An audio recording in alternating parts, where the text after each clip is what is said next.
Some say Jesus is not real. I just want to speak the name of Jesus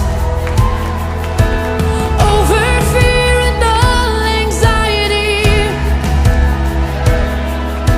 to every soul held captive by Evidences of Jesus' depression. truth.